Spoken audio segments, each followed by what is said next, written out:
আমি কি একাই জানতাম না একটা কার্টুন এত ভীতিকর হতে পারে। সুমা ভেবেছিল এটা বাড়ি ফেরার আর একটা সাধারণ হাবটাপথ। অতক্ষ না, সবকিছু বদলে গেল। এরপর কি হলো বলি শোনো। গভীর সন্ধ্যা ছিল, রাস্তা প্রায় ফাঁকা, শুধু সুমার পায়ের শব্দ তার বন্ধুর পাশ থেকে ভেসে আসছিল। রাস্তার আলোর নিচে দেওয়ালে ছায়ারা নাচছিল, কাঁপছিল।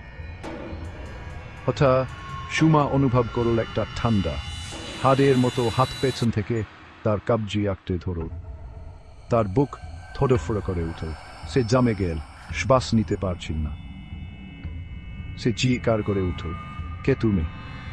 কিন্তু ওখন সে ঘুরে দাঁড়াল, তার গলা শুকিয়ে গেল। তার ঠিক পিছনে একটা মূর্তি দাঁড়িয়েছিল, কিন্তু তার কোনো মাথা ছিল না, চোখ নেই, মুখ নেই। এখানে মুখ থাকার কথা, সেখানে শুধু অন্ধকার। পৃথিবী ঘুরছিল আর সুমার পা অবশ হয়ে গেল। সে মাটিতে লুটিয়ে উঠে পড়ল, তার দৃষ্টি অন্ধকারে ডুবে গেল। এরপর কি হয়?